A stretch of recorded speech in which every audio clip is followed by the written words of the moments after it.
So, shall we get to our business of today, which is to give you a preview of our winter virtual conference, which will be taking place in, it's around about 6 weeks' time. So it's the 21st and 22nd of January.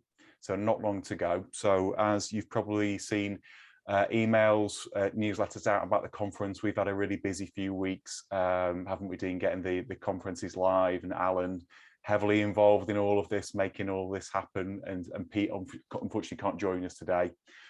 So registration for Eastern Mountain is open and live, and we've taken lots and lots of bookings and some scholarship people as well, people on scholarship. So there's bookings are going really, really well for Eastern Mountain next year. So we're super excited about that. Tonight, though, it's all about the virtual conference. And we're super excited about that as well, aren't we, Dean? It's been a lot of work over the past few weeks, and it's good to get there. Yeah, it's very interesting. It's there's been obviously an interest in staying virtual at the same time that we're going to go and have our live conference coming up, and there are just different things that happen between virtual ones and live ones. So you can go ahead and get us rolling with that. I'm also looking forward to sort of showing off a little bit too of not just we have the website, which will be up and rolling, but then we have another feature that's going to come into play for the first time with the virtual conference. So now I'm teasing a little bit, right?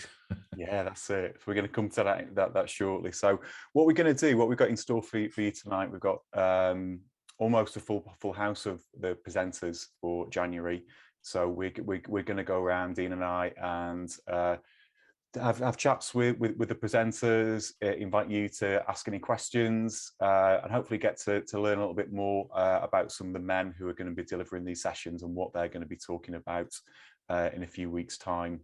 To give you the information in case you haven't seen the newsletters which have gone out about the conference. So I'm just going to share my screen just very, very briefly.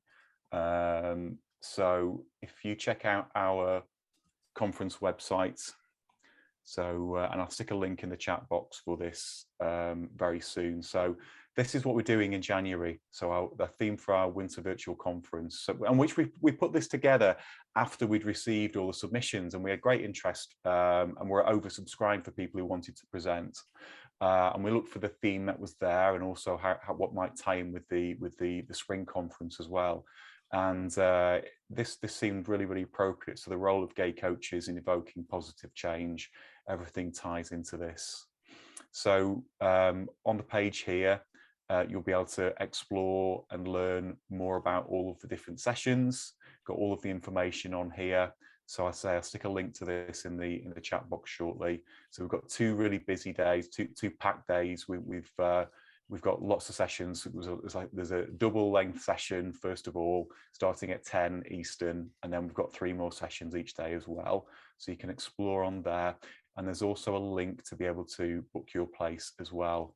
So for our conference, it's going to be $200 for both days. Or if you just wanted to attend on one day, so it's a single day ticket is $125. So you can book all of this easily through the website, get yourself registered if you haven't done yet. We've had a number of people register already, so book your place and get that, and you'll get all the information sent through to you via email that you need for joining, and the conference portal and app which Dean's going to be talking to you about shortly. There's lots of good stuff that we've got coming up for you soon. In fact, Dean, would you like to talk to people about the app as well, because that's something we're excited about, that we're going to be doing new for the first time at our conferences in 2022. Absolutely. And actually, if you don't mind, I'm actually going to steal the screen share. Go for it. If I may. See if I can get this to work properly. So one of the things that we're going to start to do, not just with the virtual conference, but also with the live conference in May, is to try and take some of the benefit of having technology in our hands. And when I say in our hands, I'm showing you the screen version, the web version of this, but it also will work on your handheld device. And the app, it's pretty straightforward and simple. The biggest intention about it is to help you get oriented to what's going on during the conference. And so when you register for the conference, you will receive an invitation to join the app. And I'll explain why you're going to be invited to join the app rather than just sort of going to it on your own volition and joining. The front page of it, as it were, at this point is basic information. I'm just going to slide through rather quickly. You'll be able to meet those of us who are here, but the agenda will be up on the app. You notice we've got it separated by the days, and then over time we'll be adding more information in as we fill it out. It will run as an app on your web browser, or it will run on your iPhone or on your Android device as well. And it shows you the picture there of how it may look, so that it fits to whatever device you happen to be using at the moment. I'm going to slide over to the next screen if this works properly. There will be the ability for you to, now again, for the virtual conference, we don't have a very thick program. It's certainly a very rich program, but it will allow you to build your own agenda for it, and take a look at the speakers and get background information on them. There's Brian, there's Mike, there's Michael, Bennett, so on and so forth. And as I say, you can do some personalization of it, build your agenda. And the nice little feature is, if you see in the lower corner, there's this networking button. And the idea behind that was to give you the ability to have that private back channel conversation with other people who are also attending the conference. And the nice thing about this is that this app is our first attempt to sort of broaden what we do with conferences. And we're doing it here for the virtual one, and then we're going to do this for our May conference as well. So this gives you a little taste of more things we can do for our community and for us when we attend conferences. So that's the quick and dirty on the app, and I'll stop sharing at this point. Fantastic. Thanks, Dean. Thanks for all your work you've been putting into that and making this happen. It's going to really kind of enhance what we're able to offer to everybody next year. So that's a little preview of our latest technology as we modernize and bring everything forwards. So let's get to some of the sessions. So what we're going to do is we're going to go around and speak to some of the presenters who are going to be delivering the sessions for us in January, facilitating, presenting the sessions. And I think we should. So Dean, shall we go through in timetable order? Well, shall you and I kind of go to last, because we've been talking a lot about ourselves. I think We'd like to hear some other people's voices. I think that would be great. So would you like to kick us off, Dean, and speak to Brian? Absolutely. And Brian is presenting, the way his session is titled is 3 Brains Are Better Than One. And I don't know Brian well enough to even begin to know where to start with that. So Brian, why don't you just give a little background on yourself first, and then what's your intent with this session? So those of you who have heard me speaking either here or at some of the conferences before know that both Jeff Nally and I bring a lot of neuroscience to our coaching practice. And that's what this is about. This is about the neuroscience of the 3 brains that each of us have. There's a head brain, there's a heart brain, and there's a gut brain.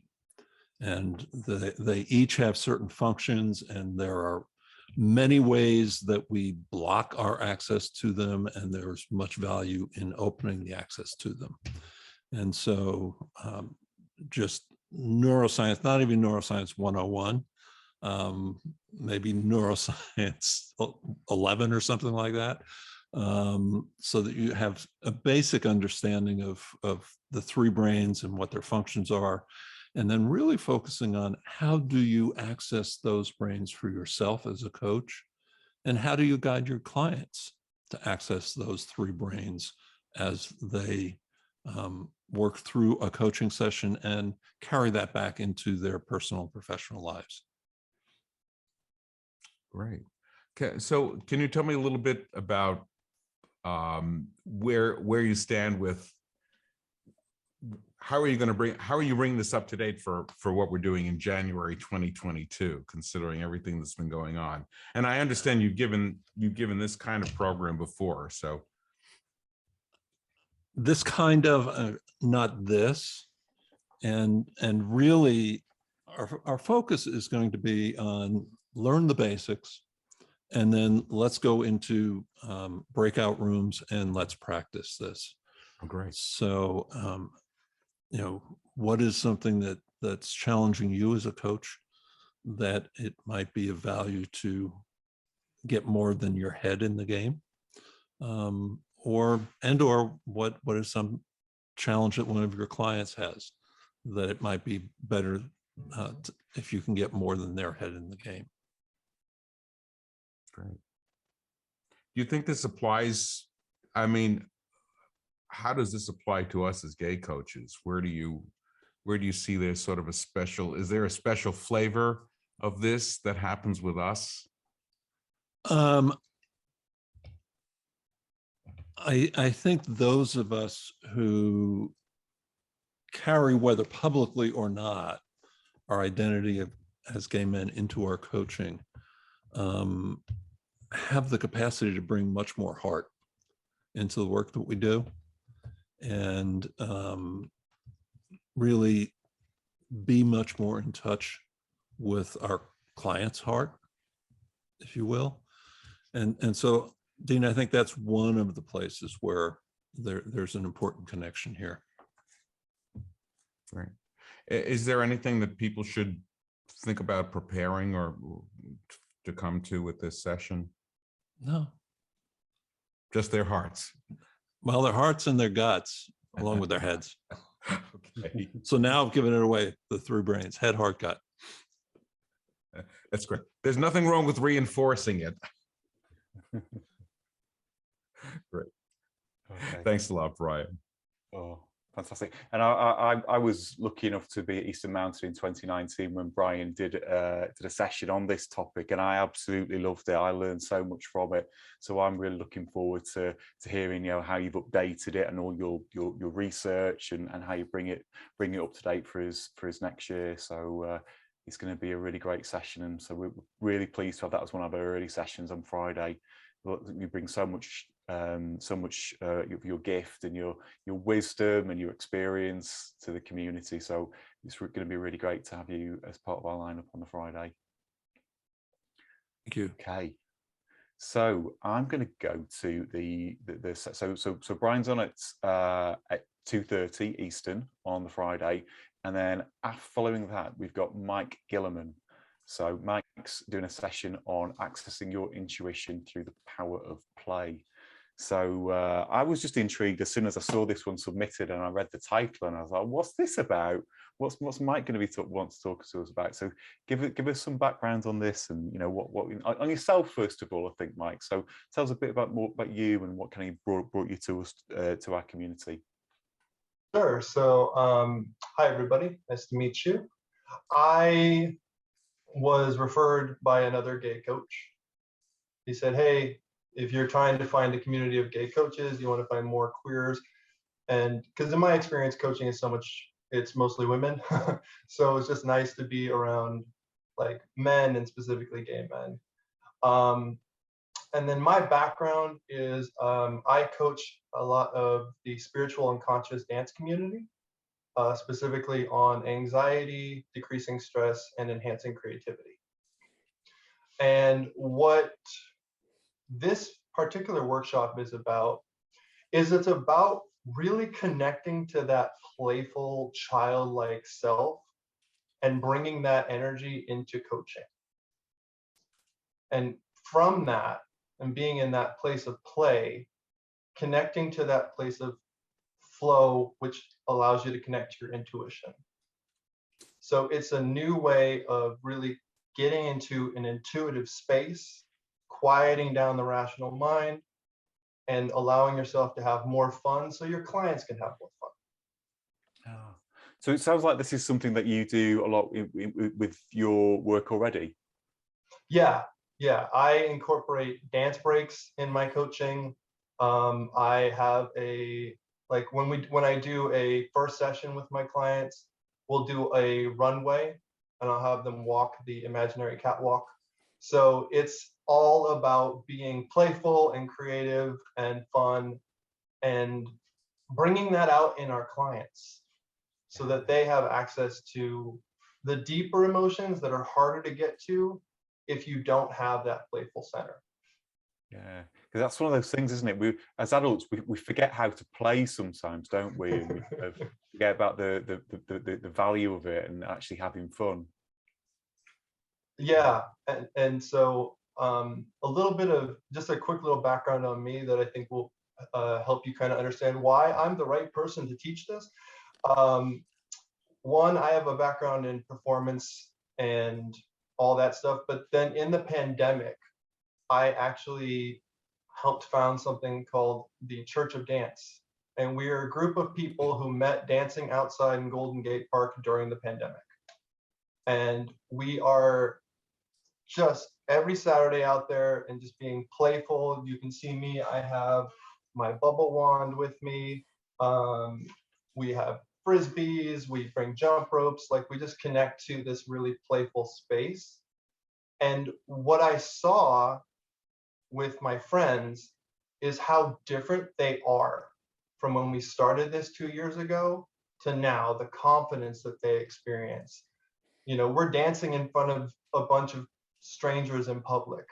So the embarrassment factor goes down. And so I've seen just how powerful play can be and how important this is. And it's part of my mission as part of the virtual conference. Like, this is what I want to see in the world. I want the world to be a much more playful place, especially given the last 2 years. Fantastic, love it. So what is it that you're going to be having us doing then during your session? We're going to be doing all kinds of playful exercises and activities. So some stuff is from improv-based things. Some stuff is just from my own experience. We'll be doing role play. We'll be doing visualization. We'll go into some breakout rooms. It's just going to be about really connecting to your sense of play. And we'll have different activities for different types of play styles because there are different types of play styles. Wonderful. And is there anything that we should be thinking about in advance? Any do we need any props or anything like that for this? Please, yes. Yeah, I would say bring props. One of the things that I would like everyone to do before our session is to find a Zoom background that incorporates your play profile. So how you see yourself as playful. And I can post a link to a website where you can just find a stock. Toys, sure, bring toys, absolutely. The more the better. You want to bring a slinky? Let's bring a slinky. Slinkies are fun. But yeah, I would say bring, so that would be what I would suggest is that I want to have you to have a Zoom background that just sort of tells us, hey, this is who I am as my play. This is what I find playful. And we'll go into that. Other than that, just be willing to get silly and embarrassed and slightly vulnerable. Love it. Fantastic. What perfect way to round out a Friday as well with that. Sounds great. So what we'll do is we'll stick those links in the app as well, so you'll be able to have a look at that stuff. So the backgrounds and all the other stuff that we might need. So with the app, one of the great things with this, we can put in slides, handouts, all of this sort of stuff. So you've got things that you need beforehand. So we'll certainly share that stuff. So I'm so excited, Mike, and getting to learn much more about the work that you do. It sounds like this is going to be lots and lots of fun. Awesome. Well, I'm excited too. So thank you for having me. Brilliant, brilliant. Okay. So I'm going to hand back over to Dean now. Sure. Our next session that we wanted to talk about is actually going to start the next day, the Saturday, and it's called Inclusion and Belonging. What does it mean to be a gay man in community? And it's I think it's more than pertinent for going into the new year. It's something that probably we should be focusing on a lot all the time. And Peter is going to essentially function as Peter, I'm putting you in a spot by calling you the group leader of it, but it's going to be a slightly different format. It's going to be functioning as a panel type discussion and open discussion with at least that was sort of the understanding that we were coming to. So we really are hoping that everybody is interested to come to this one in particular. So it's going to be from the group that's going to function as the panel leaders. We have Peter tonight, Peter and Jerry Tan.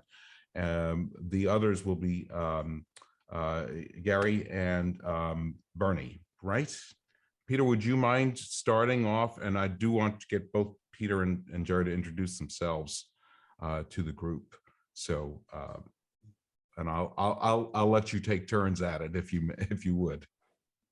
Sure, that sounds great. We can maybe co-create a little bit together, sharing our different perspectives. And I think maybe one thing to share about the genesis of this session is that both Jerry and I, along with Gary and Bernie, have been meeting over the course of about 9 months, I think, at this point, Jerry. And really digging in together around what could diversity, equity, inclusion, and belonging look like for the Gay Coaches Alliance.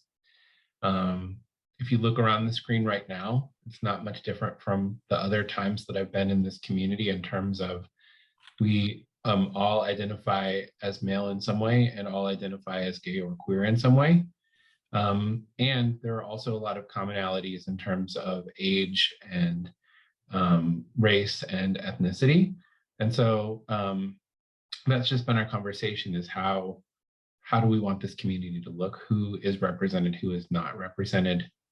How can we make a space where belonging flourishes for those who are already here, and where belonging is possible for people who are not like the people who are currently part of the community? And so that's sort of the genesis of what we hope will be a really fun and engaging session that offers opportunities to build community and explore what we think are some important questions, both for how we are together as a community of gay men coaches, and also for who we are outside of this space in terms of how we relate with our clients and the other people in our communities. Can I ask you both to introduce yourselves, just a little bit of your own backgrounds too? Jerry, would you mind starting? Okay. Let's see, I'm Jerry, and my background, I guess, related to coaching or, diversity and so forth. I come from a very multicultural background, and my mother's Latina. I grew up in Cajun country in Louisiana, learning French, knowing some Spanish. I have family on 3 different continents, so I really have a unique perspective when it comes to belonging, identity, race, culture, and navigating that. And also Southern Louisiana is extremely racist. So growing up in that type of environment, being exposed to it, but also the interesting, I guess, cultural racism that's just kind of like ingrained in everyday life that I didn't realize that I was participating in, and then had to kind of like realize how I can't be racist to people either, which is kind of funny. Anyway, I don't know if I explained that right. I am certified with Robbins Madonna's training center, and I kind of focus on people who are excited about personal development and self-awareness and emotional awareness. And I kind of also incorporate NVC, which is nonviolent communication, some positive psychology. Also, there's a practice from Authentic Relating called Circling, which is about presence and really kind of noticing what's there and interacting from that space, which I really love to bring into my coaching as well. Yeah, that's about it. That's a lot. Thank you. Peter? Yeah, so let me start with identities as Jerry. Thank you for doing that too. So I am a white man, queer, part of Generation X. Grew up in the very northern part of Vermont on an island in Lake Champlain. I am descended from, on one side, Irish American immigrant farmers, and on the other side, 500-plus-year-old colonizer family on Anishinaabe land in southern Quebec. In terms of my day-to-day life, I currently live in Chicago. I live with my husband and our quickly aging Chihuahua, who now has about 3 teeth. In terms of my coaching practice, I really focus on 3 things. One is thriving school leaders. The second is LGBTQ+ life and leadership. And the third is work that I do in partnership with Mona Khan, who some of you have met at one of our other virtual sessions called Social Identity Coaching Lab, where we help equity leaders get real about what that means for their organizations. Right. Interesting.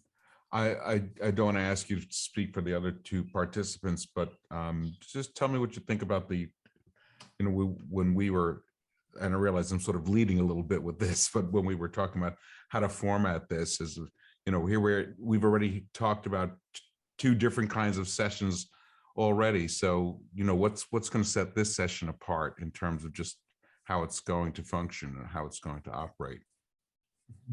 If you, either or both of you would talk about that. Yeah, let's co-create. Jerry, do you want to go first, or would you like me to? Sure. I'll go. The intention behind our session was really to focus on belonging and inclusion and what that means for us as gay men, and what does that mean for the community in GCA? How can we facilitate a conversation around that that really helps everyone feel like they're contributing to that? And we want to extend that sense of belonging with everyone. What does it make? What is it that makes you feel that you need to belong to this community? And we want to take some of that information and really kind of apply it for the future for the GCA. Yeah, that'd be my words. Peter? Yeah, I mean, I guess I would maybe just add, so what will that look like? Our intention, there are 4 or 5 questions that are listed in the program under what we will invite folks to talk about. So these include things like, what do you need to be in community? What does equity, inclusion, and belonging mean to you? What supports you to show up in your full self? So those are just some examples. And so part of our vision is to help build community through these discussions, through a variety of modalities, such as some larger group facilitated conversations, some small group conversations, some individual reflection.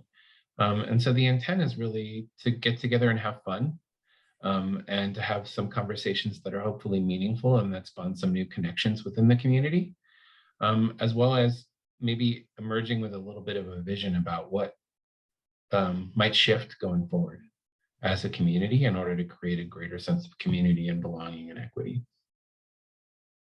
And I think also by discussing those elements, I think one of the intentions is also to bring greater awareness to that, especially since most of the members are white male and insofar as race is concerned. And then by exploring that, maybe be able to also affect your coaching and any other groups that you're with in understanding, maybe I want to make this person feel more included, or what can I do for this person, and so forth. So also to help you in the outside world of GCA as well. That's great. Thank you. that's a lot to think about. And I see a lot of head nodding, and I also see a lot of that sort of that deep thinking going on. So maybe we'll cap it at that it's going to be a working session, but fun in that same way of that relaxed kind of just open conversation going on, if I can sort of summarize it. Chris? Okay, thanks, Dean. So that's going to be kicking off our second day, so our Saturday. And then we have a social. What we do actually on each of the 2 days, we have 2 social hours each day. So in between sessions, because a really sort of big focus for us with the virtual conference is to provide opportunities for people within our community to be able to network with each other, learn more about what we do, and that's why it's really important for us to have our social hours within the program as well. So we'll be taking a social hour after that, and then we come back afterwards and we go to Miguel. So I'm going to cross from one side of Europe to the other and ask Miguel to tell us more about his session. So when I first talked to Miguel about this a few weeks ago, I learned something new. I'd never heard of the Enneagram before. So tell us a little bit more about your work, first of all, Miguel, and what brought you to this. Yes, for sure. Thank you, Chris. Well, the first thing, I'm amazed about all you all were talking about what are you going to talk and speak in the Congress. I'm looking forward for it. Well, I'm going to speak about the Enneagram. I know many of you, a few of you know about this tool, but I think that many never listened before, like you, Chris, about this self-knowledge tool. And what I would like to say is, like, we won't be experts about Enneagram once we end up that session, but at least I think we will learn so much how to start to study by ourselves, even using that tool between us and our clients, you know. So I think it's going to be so interesting if you know this tool, or even if you don't know anything at all about this amazing tool. Yeah. So for those of us who don't know about it, what is the Enneagram? Yeah, exactly. So basically, the Enneagram, you know, divides the society, the whole humanity, into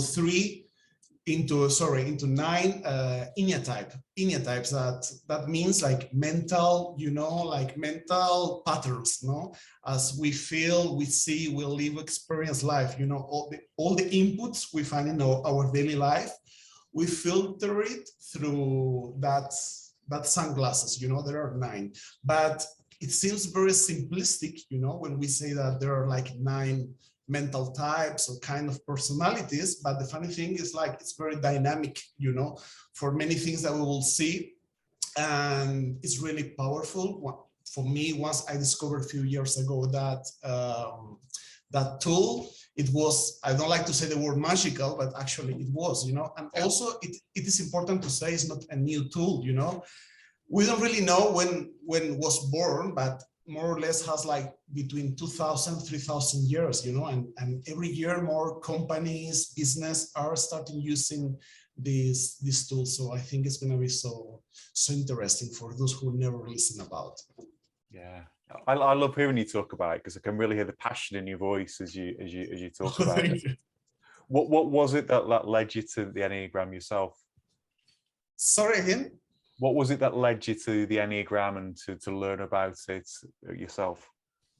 Yes, well, I think it's important to say that when we start with this process, you know, we think like, oh, we know like the 9 enneatypes, but also there are other things that we mix with, like instincts, that there are 3.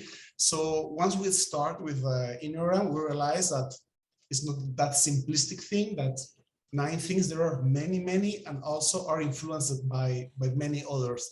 So in my case, for instance, once I started, I say, oh, wow, I know all of them. So I'm expert on that, I'm a specialist, but not. Once you start with that, it's like just the tip of the iceberg. You know, you could stay even 30, 40 years studying Enneagram, and every day you have many things to continue learning, you know. So I don't know if I answered to your question, but sorry. I talk so much and I fly when I speak. But yes. Yeah, fantastic. So what are we going to be doing within your session then? Yes, so I would like, I don't want that, because the Enneagram is not just theory, you know, we must live, experience the Enneagram. So I would like to have like at least 2 private sessions in small groups. Just at least we will identify our instincts. I would love to. If we don't, no problem, because few people needs more time, you know, so we are not in a hurry, but at least with these small groups, we will, for one side, we will work the instincts, and in the other group, we will work more. We'll go further to the Enneatypes, at least to chat, to share what we are not at all, or which kind of Enneatypes, is mental types we belong to. So I think it will be so useful for everybody. So I'm looking forward that if you come, at least you come to feel yourself free, you know, removing these onion frames, and I would love to. So I'm looking forward. Yeah, I'm so looking forward to trying to learn what my Enneatype is as well. I love things like this. It sounds like it's going to be fascinating. Yeah. So is it something that we can do in advance of this one to prep for your session? Yes. I would love, well, who wants, you know, not pressure at all, but it will be, you know, highly, you know, recommended to fill a test, you know. It's important to say that test doesn't mean which Enneatype you are. It's just, you know, to see more or less about you. So I would like to send you like this test for Spanish or English, because I know many people speak Spanish also, and giving you a few instructions about how to fill it, you know, for me as useful as it could be. So if you could do this test before coming to the session, will be, well, fantastic. Yeah, brilliant. So we'll get that into the event app beforehand, the links for all of that, so that everybody has an opportunity to complete that. Great. So, yeah, fantastic. I'm so excited about this one again. What I love about our community is we've got such a rich blend of experience, and so many people bring something new to the table. So there's always these opportunities to learn new things. So, you know, it's going to be great to learn about this one, and just, you know, we'll get to add to our knowledge. So thank you for bringing this one to us for next month. Well, thanks to you and to everybody here. Thank you. I'm so happy for that. Yeah. I'm going to pass back to Dean. Great. Sorry. He's passing it back to me. Just by the way, Miguel, how long does it take to do the test? You're talking about an online version of the test, right? Yes, but it could be like 15 minutes, 10 minutes, depending on your time, but not more than that. Good to know. Good to know. So our next talk or session is going to be from Matthew Bennett. A very known quantity here. And you came on the board this year. So I'm very impressed with your dedication to this group. So the title of the session is Keep It in the Bedroom, Why Sex and Sexuality Matters to All Types of Coach. And first, if you give a little background on yourself, and how your own background brings you to want to bring this session to the conference. Okay, so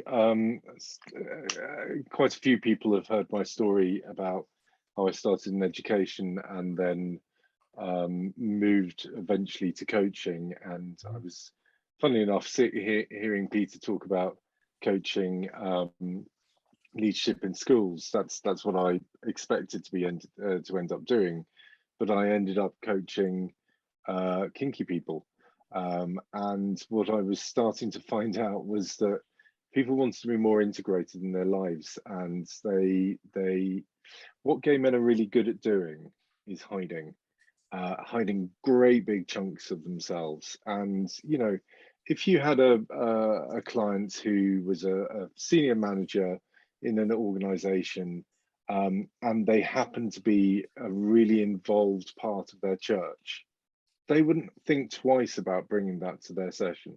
If they were a sports person, they wouldn't think twice.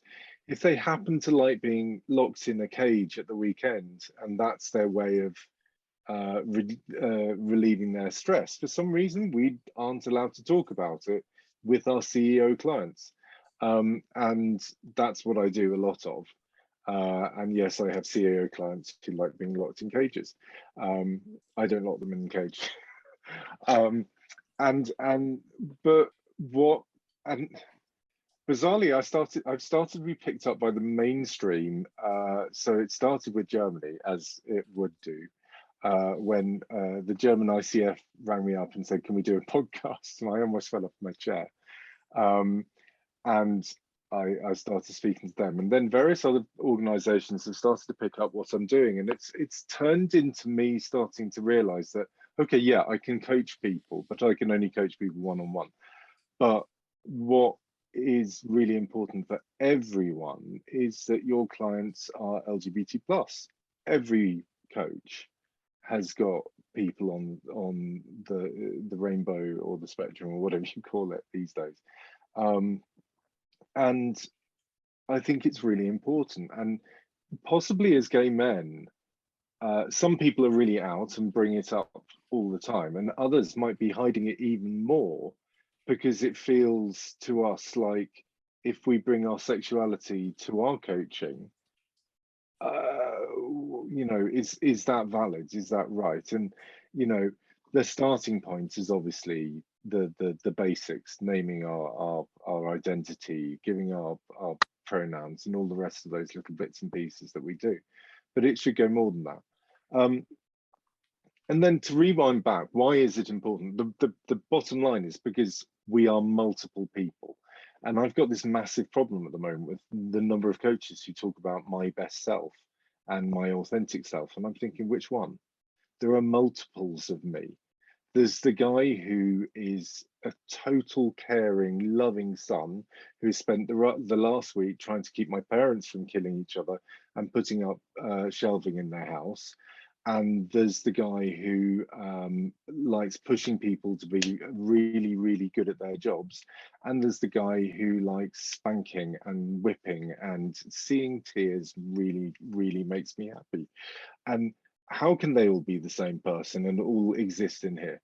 And what I stumbled upon this theory by Robert Keegan that explained my life and explains the fact that we build this all up, and as we get older and more mature and more wise, we actually start to realize that we can be multiple people, and it's not schizophrenic.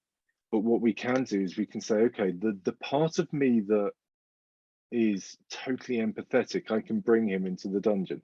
The part of me that is a sadistic, nasty bastard, really controlling, I can bring him into the workplace. And I can choose different parts of my personalities. And sometimes I can hold completely opposite parts to me that are contradictory. My core values are completely in contradiction to each other, and that's okay. And what we do as humans is we try to tell our story to be the person we thought we were. And there's an amazing book called Mistakes Were Made, but Not by Me. And if you haven't come across it, it's brilliant. It's basically about the fact that it's the reason that so many Republican senators have been found with their trousers down, because and yet they still manage to be completely against gay marriage and completely against abortion and all the rest of it.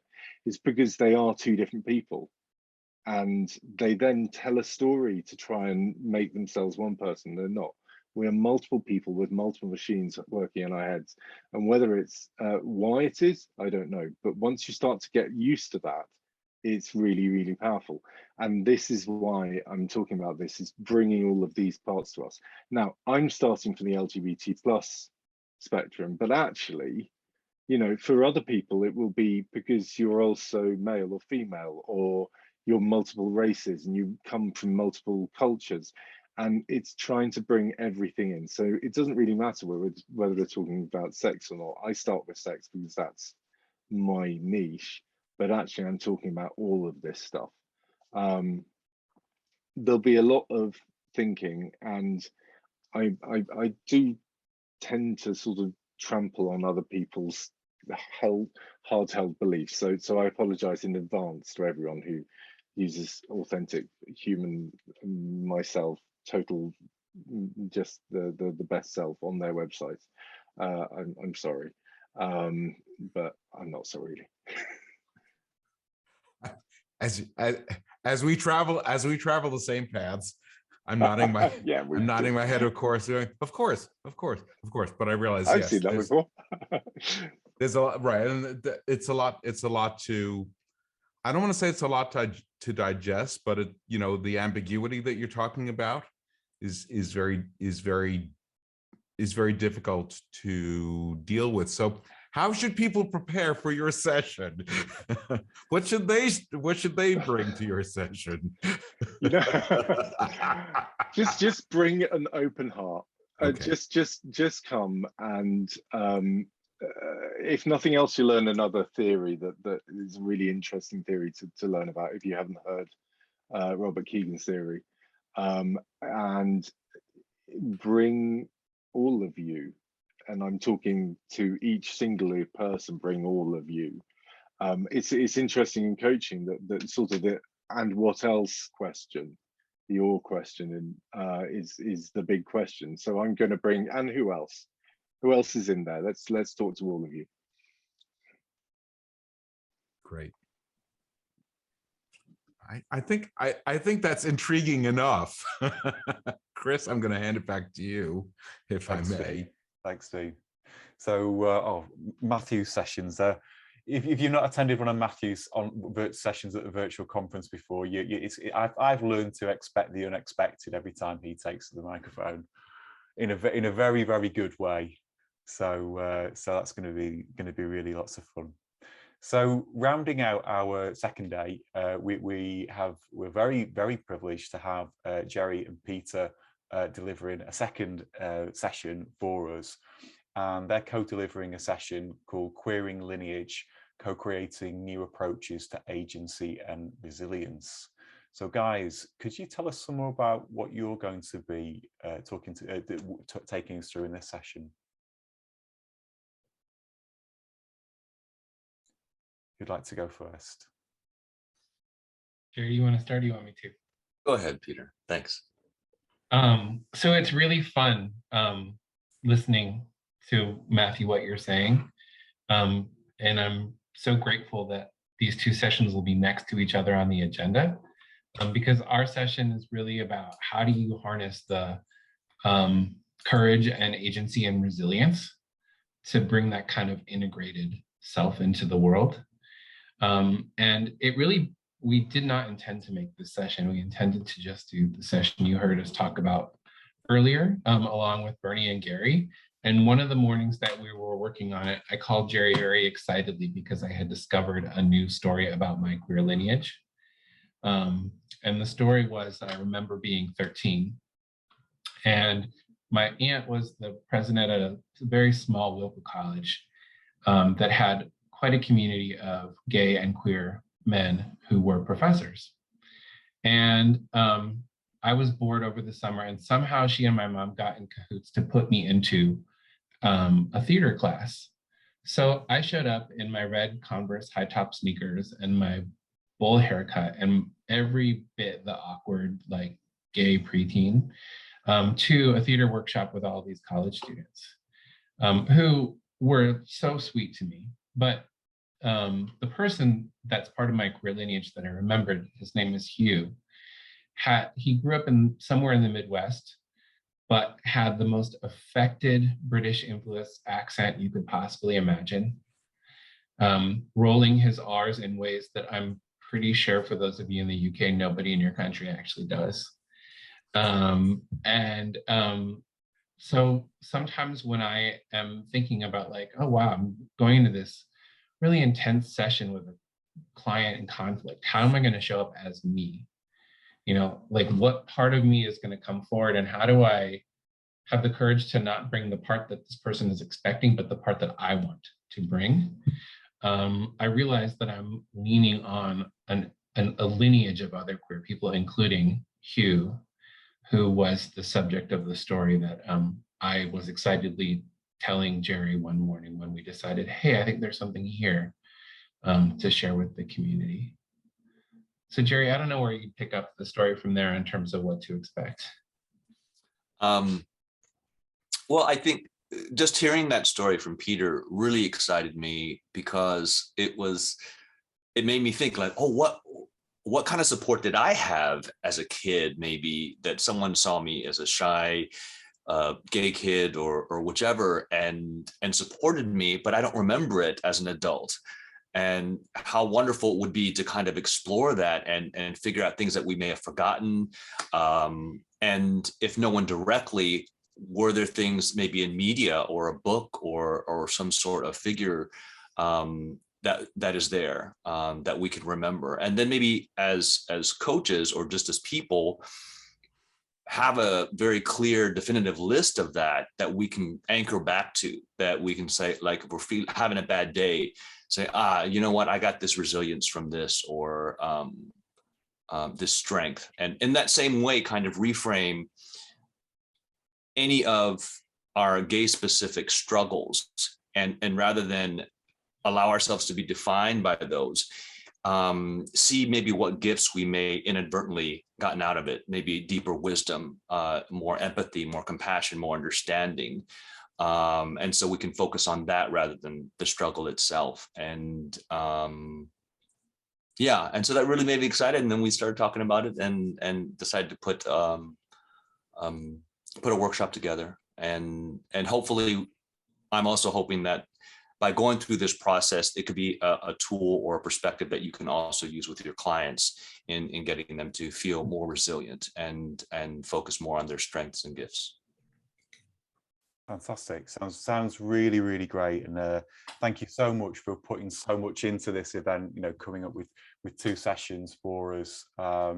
I'm so excited to be able to welcome you twice on the Saturday. It's going to be great. And Peter, what you were saying before about having your session after Matthew's, these things don't happen by accident. We don't just throw these conferences together. We kind of plan this, so it's going to be like a whole deep dive into identity, I think, all day on the Saturday with your first session. Then we go to Miguel, then we go to Matthew, and then Peter and Jerry. So we're going to learn so much about ourselves as well as what we can do, the work we can do with our clients. So it's going to be such a fun, self-exploratory day. So thank you. And I'm so excited about that. And the work that we do in putting these things together, it's also great for us, the actual attendance and experiencing all of these sessions. So thank you. It's going to be such a fun day on the Saturday.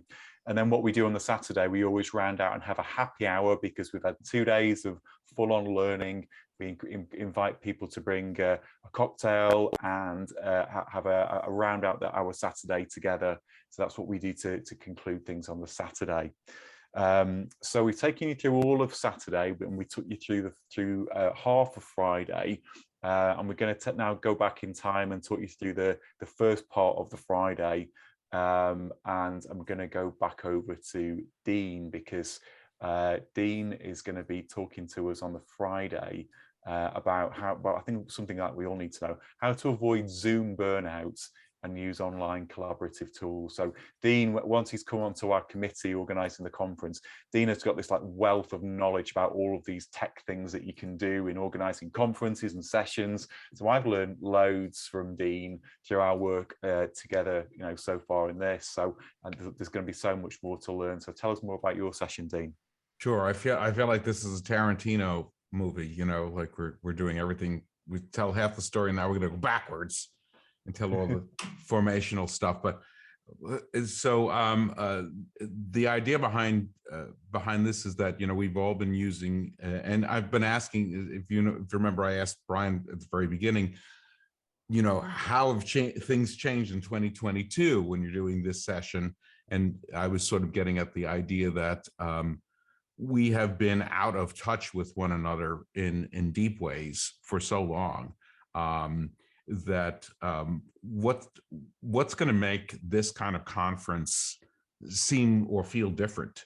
And it dawned on me, I think I had done a little demo months ago here online of showing, I think I showed Mural. And a lot of people were like, what's that? What's that? What's that? And so I feel like it's really helpful to let you in on a lot of the ways that I try and invoke play and invoke the ability for people to not feel like they're completely disconnected, you know, that we're just floating heads, number one. And number two, that this staring at the screen and staring at, you know, maybe about this much of ourselves, because we wind up doing that a lot. We stare at ourselves probably more than we stare at other people on screen. It's not the best way to foment communication and formation and contact and everything else that we need to be healthy. So I wanted to try and show you at least two different kinds of online platforms that you can use in conjunction with Zoom or another conferencing type of software that will give you a break from that constant screen staring just at yourself. And I don't want to go deeply into it now because, as I say, it's about making a different kind of experience that people want to actually engage in. And I'm glad that I'm not the only session that's about play, because I think that's one of the biggest things that we have lost, right? So to queue up, we'll actually, you know, we'll play some games together collaboratively. It won't be about work, but it's a way of approaching work from a play atmosphere. And then also a little bit about some of the stuff that we can do coaching wise using these tools. So that's the two aspects: as a facilitator, number one, and then also how can we get a little bit more into our coaching ability using these things that we're now just exhausted on. Mm-hmm. Fantastic. Thanks, Dean. And yeah, so I've also learned over the last few months how Dean loves to play in lots of different ways.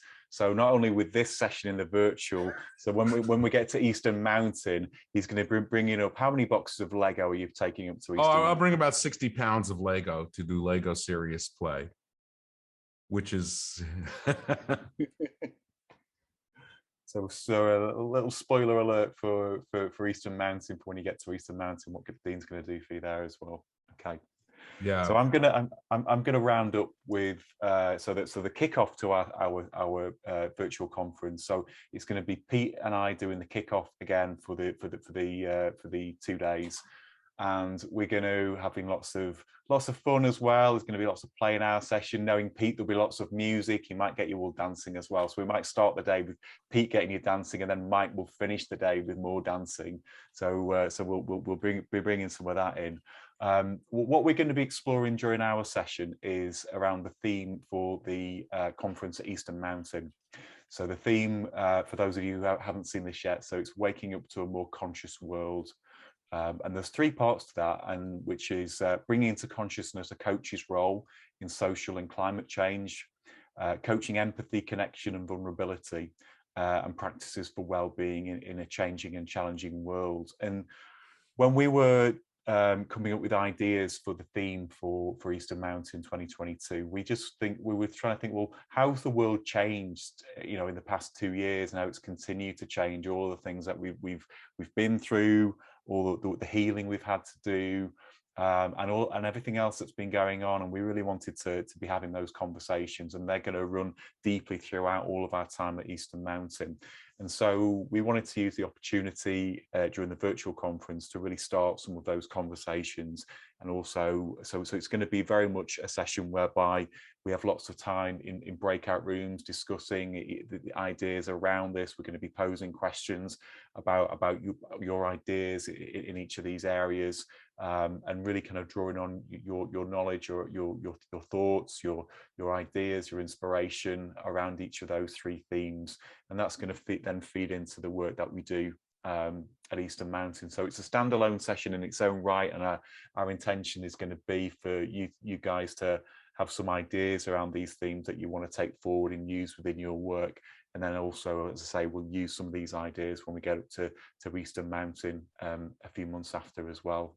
It's 6 months, isn't it? 6 months we're going to be at Eastern Mountain. That's exciting, isn't it? It's just like, I can't believe it's 2019, May 2019. So it's over 2.5 years since we were last up there, Harry, and it's 6 months, and it's not long till we're up there again with you. It's going to be so cool. So that's our 2 days that we're going to have with the virtual conference. So I hope you've enjoyed our whistle stop tour, taking you through and getting to meet the presenters of the sessions. I'm going to stick a link in the chat box, which is the link to go and book and register if you haven't done that yet. So all the information is in there. So please register, please get yourself booked on. Because as I'm sure you've seen over the last hour or so, there's so much that we're going to be taking you to. One thing I've not mentioned yet is we're in the process of going through some Icf credentialing, so we're hopefully going to be able to confirm that there will be some CCEUs for the conference as well. So that for ICF members, re-credentialing, that will be of value as well. On top of everything else, on top of the community and all the learnings, we'll be able to offer you that as well. So anybody got any questions about anything that we're going to be delivering next month? Any thoughts, any questions? Hey, Chris. Hey, Joe. Yeah, just a quick question. I apologize if I missed this earlier. Considering the winter conference in January, will that mean there's no monthly call in January? Or will that also still be? Okay, so to replace it, or yeah. Yes. Thanks. Yeah.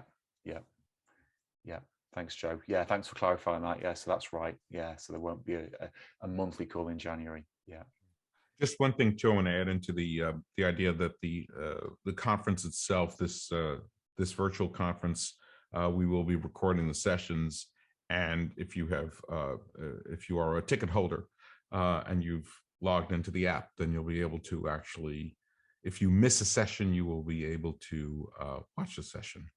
So that's another thing we want to put in there as an advantage of joining, officially joining this session, rather than just sort of, So come on in. You won't miss a thing, even if you have to miss a particular session. Yeah. Thanks, Dean. Any other questions for us before we round up for today? Cool. Well, I hope you've enjoyed our time. Dean, can I pass to you to do a close off for today? I did an opening, didn't I? And we went round and we talked about what we're looking forward to at Christmas. Would you like to round us up for today? Well, I don't know. Is there a regular protocol to closing out? Usually close on. Usually close on? Yeah. Yes. But that's optional. Unlike at Eastern Mountain. Oh, okay. It's not ICF meeting. We can do what we want. Yeah. I don't know. Is there a parting word from everybody? That's always a nice thing. Perfect. Yes. Yeah. Just be spontaneous. I'm not gonna call a first person, and then the first person, whoever does, now you can call the second person. How's that? I'll start. Go ahead, Jerry. So it sounds like a great conference. It really does. I'm looking forward to it. I haven't registered yet, but I will. And I love the idea of the app. I think that's going to be just really incredible as well. So looking forward to really starting off 2022 with an amazing group of people, which this group is. So thank you. So I will go to my person on my right, which is Miguel.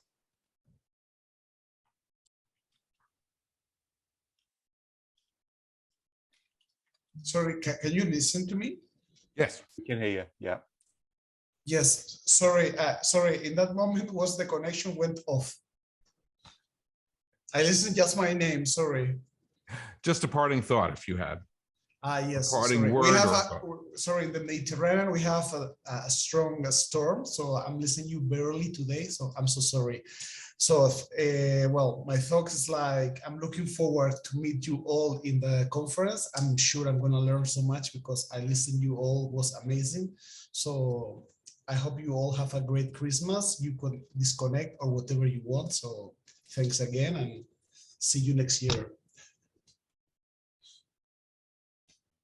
would you call on somebody? You mean here now? Yeah, just ask somebody next for their parting. Yes. Okay, Brian Gorman. I'm just sitting here blown away. I guess this is my 4th or 5th year of these conferences, whether in person or virtual, and the richness, the wisdom, the willingness to give and share is just always so amazing. So thank you all. And I will pass it on to Mike. I am just really looking forward to playing with you, I guess. It's just a weird way of saying that. But yeah, I'm just looking forward to this conference, to all these different perspectives and topics. And just really excited for what we can do as gay coaches. So excited to be on the journey with you. And I will pass it to Joe. Thanks, Mike. Yeah, thanks everyone for the teasers of what's to come, and certainly I'm motivated and excited to learn a little bit more. A couple of topics really, are really hitting close to where I want my journey to be. So I'm really excited to hear that, and wishing everyone happy and healthy holidays, and all the disconnecting and safe travels for those who are traveling. So looking forward to seeing you all in 2022. And I'll punt it to Peter. Yeah, I was just reflecting. I'm sorry, I don't remember which one of you reflected how coaching spaces are so shaped by women, and I would say shaped by white baby boomer women. And it brings me so much joy to be in this space from a perspective of what does it look like when other perspectives are shaping the coaching conversation. So I'm really excited to continue that in January with y'all.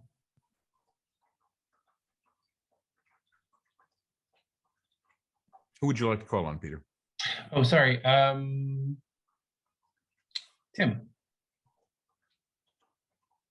Well, let's see. I'm off mute. Wow. There is no other group on the planet that's quite like this one. And the things that we're doing, the things we talk about, how we are together and all those things are things that the world needs more of. And it's something that just, I'm really proud of. I'm proud of being a part of this and part of being in this circle. We got, I received an email from, is it Rutgers, one of the universities, from a professor who said they're in their DEI classes and also their counseling and advising areas, they're wanting to kind of be able to be more inclusive. And she said there is just no literature out there. And of course, she was looking at mostly at academic, but she said there's just really nothing out there about coaching gay people, or I think she said LGBTQ people. And so she reached out and said, what do you all know or have? And it kind of underscored the reason we started that book project. And the reason this organization started was kind of the refrain of a poem is, we're the ones we've been waiting for. We were waiting for someone to invent this for us, or waiting for someone to to take care of us. I think, especially as little gay boys, we probably got disappointed lots of times. And so we kind of raised ourselves. And so I just think this is, we're a gift to the world. And I'm so proud to be part of this. And so thanks. Who would you like to hear from, Tim? Everyone. Harry Faddis, my buddy Harry Faddis. Of course, Tim would say everyone. It's in his nature. And I echo what he said, and I'm happy to be a member of this group. And I want to thank Chris and Dean for shepherding us through this process and making it so exciting. And I'm very proud of this organization for a lot of things. And one of them is that the older members of this organization want to support younger members. And we step aside so that younger members and newer members can have an opportunity to try something new. And there's no expectation of success or failure or anything. We just want you to try it and see how it works, and then we'll go on from there. And I'm so happy with what Tim said that about that professor, that we have a book coming. And it's a first step about, like, what are you people doing? And what's the result of all these years of work? So thank you all. I wish you a happy holiday, and I'll see you in January on Zoom. Thank you. And I would like to call on Matthew. Thanks, Harry. So I was listening to an audiobook version of a Neil Gaiman book called The Ocean at the End of the Lane. And there was this one sentence that just went, oh, and it's adults follow paths, children explore. And I'm so happy that every single one of you is a child. So I'm looking forward to exploring with you all. Calling on my namesake, Matt Winters. Thanks, Matthew. I'm just appreciating the sweetness of this group, and yeah, how special it is. And I'm really looking forward to learning with all of you and connecting and playing. And I'll call on Jerry. Thank you, Matt. Matthew, I love that quote that you said. That's really awesome. Yeah, I'm happy to be here. And ever since the first virtual conference that I attended 2 years ago, it's been fantastic to really get to know other gay coaches, but also understand myself better through that process of getting to know everyone. And really, over the last few years, especially understanding certain strengths and gifts or certain quirks that I have because I'm gay as a result of going through the struggles that I've been through. And yeah, so that's been just kind of really getting to know myself again, just by getting to know all of you has been really fantastic. So thank you for that. Appreciate it. That's it.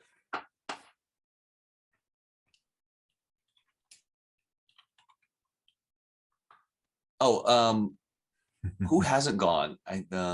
Chris. Alan, we've not been talking. You go first, Alan. Yeah, when you get towards the end and you're not sure who hasn't been called, it can be a little challenging. I just wanted to quickly say this stellar level of caliber of men that are here is so inspiring and amazing. And what a sexy group of men. So I look forward to the conference, and I will call on, oh golly, I don't ask for show of hands. Let's see.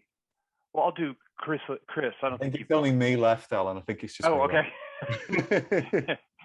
So, what's what comes to mind for me is just gratitude for this community. And I was at a client's Christmas lunch earlier on today, and I was telling some of the people there all about GCA and the conference, and they were like gobsmacked that there's something like our organization exists. And what I find myself just realizing just how grateful I am to be able to have an opportunity to have friends who are gay coaches all throughout the world. You know, what a wonderful opportunity it is for us all to come together from so many different backgrounds and to be able to learn from each other. So I have so much gratitude for everybody in the group, and thank you everybody for this call today and being part of it. And thank you to Matt for joining us for the first time. I know, Matt, you're coming to Eastern Mountain, aren't you, as well? He's already committed, he's just joined the group, and he's coming to Eastern Mountain. So again, welcome to Matt for today. So that brings us to the end of our session today. So everybody have a fantastic holiday season. And we look forward to seeing you on the 21st and 22nd of January for the conference. And if you want to unmute yourself, say bye to everybody, and we'll see you on the other side. See you in 2022.